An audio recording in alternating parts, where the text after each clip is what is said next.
Indonesia ya untuk kelas 10. Bagaimana kabarnya, sehat?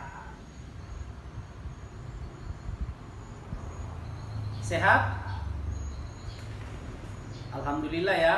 Ya, anak-anakku sekalian, sebelum pelajaran kita mulai, mari kita terlebih dahulu bersama-sama berdoa kepada Allah Subhanahu wa taala agar pembelajaran kita hari ini mendapatkan rahmat dan ridho-Nya serta kita senantiasa diberi kekuatan dan kesehatan. Doa dimulai.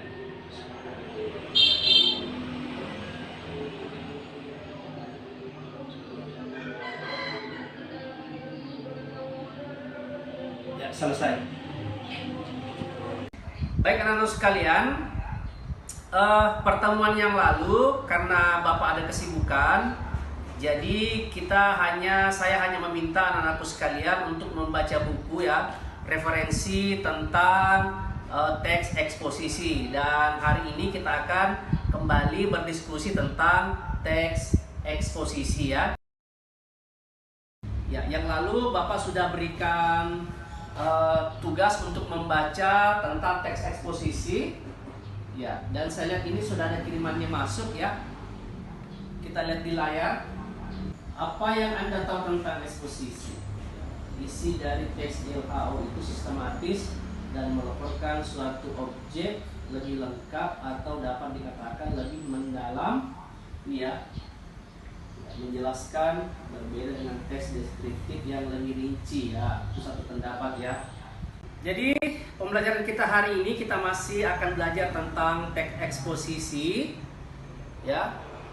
Tujuannya adalah setelah kita belajar ini teks eksposisi, siswa itu bisa mengorganisasi teks eksposisi berdasarkan struktur ya. Strukturnya itu tesis, argumentasi, penegasan ulang ya dengan tepat. Kemudian yang kedua, tujuan pembelajaran kita adalah menyusun teks eksposisi sesuai topik yang dipilih dengan memperhatikan struktur dan kebahasaan yang baik dan benar.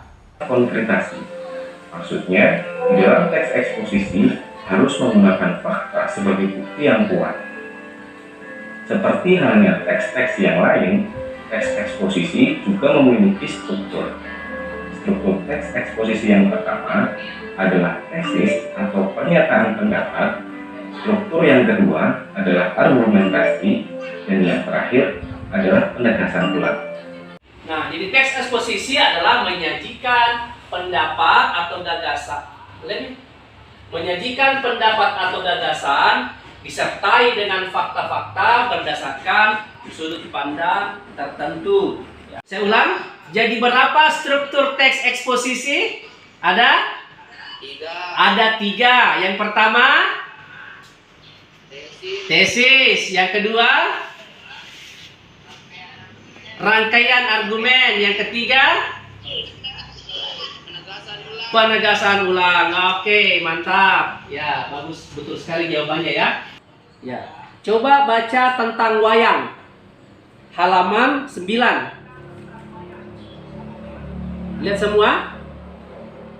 Ya, kemudian dari bacaan tersebut, ya, coba kalian tentukan yang mana tesis, yang mana argumentasi, dan yang mana penegasan ulang. Paham? Ya, coba dibaca. Bapak beri waktu ya, silakan dibaca. Ya, silakan dibaca dan dikerja. Yang mana tesis diskusikan dengan temannya, teman kelompoknya ya. Yang mana tesis, yang mana argumentasi, dan yang mana penegasan ulang. Oke, silakan. Kurnia sudah? Sementara dikerja ya. Ya, kelompoknya Nurul Citra sudah? Iya Pak, selesai nih. Oke, selesai. Siapa yang membacakan yang pertama? Tesis terlebih dahulu. Coba Rian. Apa tesisnya Rian? Dibaca yang keras. Wayang adalah seni pertunjukan yang telah ditetapkan sebagai warisan budaya Indonesia. Ya. UNESCO, lembaga yang mengurusi kebudayaan dari PBB, pada 7 November 2003 menetapkan wayang sebagai pertunjukan bayangan boneka tersohor berasal dari Indonesia. Ya. Wayang merupakan warisan mahakarya dunia yang tidak ternilai dalam seni tertutur. Ya. Seni bertutur. Seni bertutur. Iya. Wayang adalah jenis pertunjukan yang telah ditetapkan sebagai warisan budaya asli Indonesia. Ya. UNESCO Ya. yang mengurusi kebudayaan dari PBB pada 7 November 2003 menetapkan wayang sebagai pertunjukan bayangan boneka tersohor berasal dari Indonesia. Iya, betul sekali ya. Jadi 3 kelompok ini jawabannya sama untuk tesisnya dan jawabannya benar ya. Jawabannya benar. Nah, sekarang yang mana termasuk argumennya? Ya. Coba Rian, yang mana argumennya? Siapa dulu? Pak. Kelompoknya Kurnia, silakan. Silakan. Silakan kelompok Wayang Kurnia. kulit dibuat dari kulit hewan ternak, misalnya kulit kerbau, sapi, atau kambing. Wayang wong berasal dari berarti wayang yang ditampilkan atau diperankan oleh orang.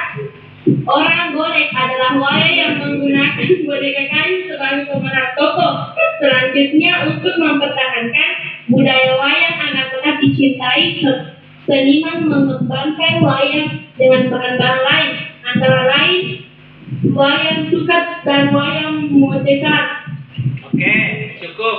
Rian, apa yang bisa dijadikan sebagai argumen? Coba dibaca pendapatnya.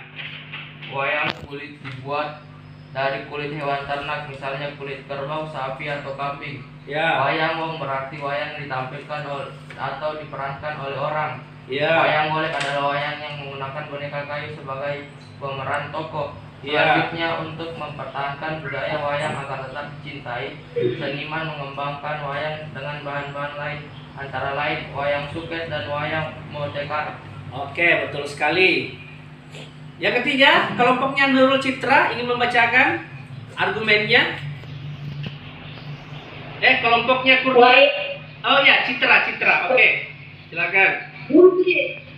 Wayang kulit dibuat dari kulit hewan ternak, misalnya kulit kerbau, sapi, atau kambing. Wayang wong berarti wayang yang ditampilkan atau diperankan oleh orang. Wayang golek adalah wayang yang menggunakan boneka kayu sebagai pemeran tokoh.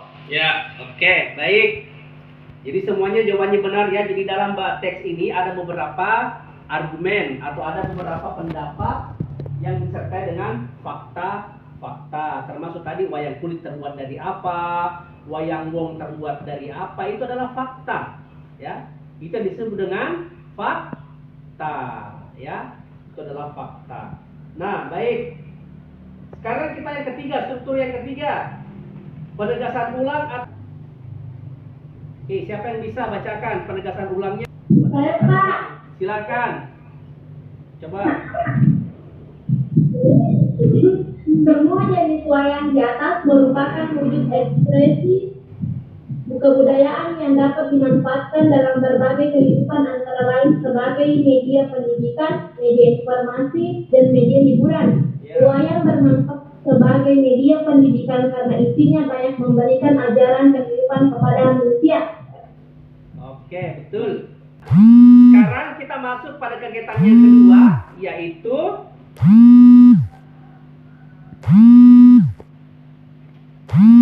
mengonstruksi teks laporan observasi. Ya, kemarin Bapak sudah minta untuk di-print. Sudah semua di-print? Sudah ya? Sekarang coba digunting-gunting. Itu kan tidak tersusun ya? Itu tidak tersusun. Coba kalian susun menjadi paragraf, menjadi teks yang utuh. Yang mana paragraf 1, mana paragraf 2, mana paragraf 3. Ya. Jadi caranya begini ya. Jadi caranya kalau sudah disusun, tempel susunannya di kertas lain. Ya. Tempel susunannya di kertas lain, baru difotokan ke Bapak hasilnya. Ya. Kemudian tempelkan. Jadi ambil kertas, guntingannya itu kalian tempelkan berdasarkan urutan paragraf yang kalian menurut kalian benar. Paham? Iya, Pak. Ya. Nah, setelah ditempel, setelah benar, menurut Anda benar dan ditempel, difotokan. Baru dikirim ke WhatsApp-nya Bapak. Dikirim pribadi, Pak. Enggak, kirim ke WhatsApp kelas. Ya. Oh iya, Pak. Kemudian ditulis nama temannya. Tulis nama teman kelompoknya ya. Ya. Oke ya. Ditulis nama teman kelompoknya, difotokan. Bagaimana? Siapa yang bisa memberikan kesimpulan pertama? Coba kelompoknya Kurnia, silakan. Kesimpulan pada pembelajaran kali ini adalah teks eksposisi menyaksikan pendapat atau gagasan disertai dengan bukti atau fakta-fakta berdasarkan sudut pandang tertentu. Iya. Sedangkan struktur teks eksposisi adalah tesis, argumen, dan penegasan akhir. Iya. Jadi itu kesimpulan yang disampaikan oleh kelompoknya Rian. Yang lain, ada kesimpulan yang lain? Coba dari Kurnia, silakan sampaikan kesimpulannya. Kesimpulannya adalah teks eksposisi merupakan sebuah teks karangan atau paragraf yang mengandung informasi yang digambarkan dalam bentuk yang padat, singkat, dan jelas. Ya. Struktur teks eksposisi adalah struktur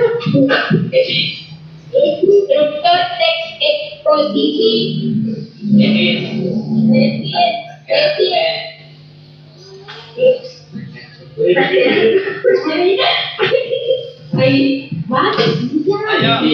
Struktur teks eksposisi terdiri atas tesis, argumentasi, dan ya, oke. Selanjutnya dari kelompoknya Citra, Nurul Citra, silakan simpulkan pembelajaran kita hari ini sebelum kita masuk pada tes. Ya. Teks eksposisi adalah teks yang berisi informasi dan pengetahuan yang dimuat secara singkat dan padat. Ya. Apalagi yang bisa disimpulkan? Struktur teks eksposisi ada 3, yaitu tesis atau pembukaan, argumentasi atau isi, dan penegasan ulang. Iya. Betul sekali semua kesimpulannya ya. Sudah menyimpulkan bahwa teks eksposisi adalah menyajikan pendapat, gagasan disertai bukti-bukti fakta berdasarkan sudut pandang tertentu. Kemudian struktur eksposisi ada 3. Yang pertama adalah tesis, ya, atau isu. Kemudian yang kedua adalah argumen, dan yang ketiga adalah penegasan ulang. Oke, baik. Nah, sekarang kita masuk pada kegiatan yang ketiga kita, yaitu ujian. Ya, Bapak akan memberikan tes pengetahuan kalian tentang teks eksposisi untuk hari ini. Itu pilihan ganda, ada 10 nomor soal. Dikerja bukan per kelompok ya, kerjanya per orang. Ya, kerjanya per orang. Kemudian Bapak akan kirim linknya. Tunggu sebentar ya. Ya, sudah 8 yang masuk ya ujiannya. Coba Bapak lihat satu persatu siapa yang sudah masuk ya.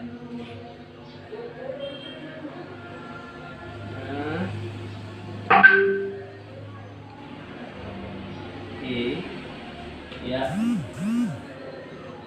Ada yang dapat poin 8, ada yang dapat poin 7. Ya, ini hasil ujiannya. Ini sudah 13 yang masuk ya. Baru 13 yang masuk. Ayo segera semua. Ya, anak-anakku sekalian, demikianlah pembelajaran kita hari ini karena waktu juga yang membatasi kita. Dan insya Allah kita akan ketemu hari Jumat yang akan datang. Dan pada hari Jumat nanti kita akan membahas tentang cara mengembangkan teks eksposisi.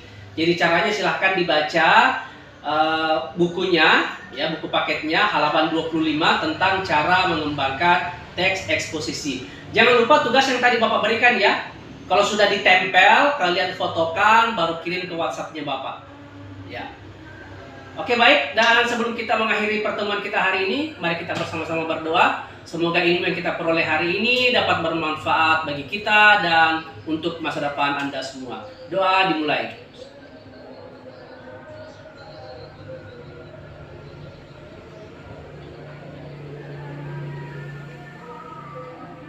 Ya, selesai. Terima kasih. Tetap sehat, jaga imunitas tubuh. Assalamualaikum warahmatullahi wabarakatuh.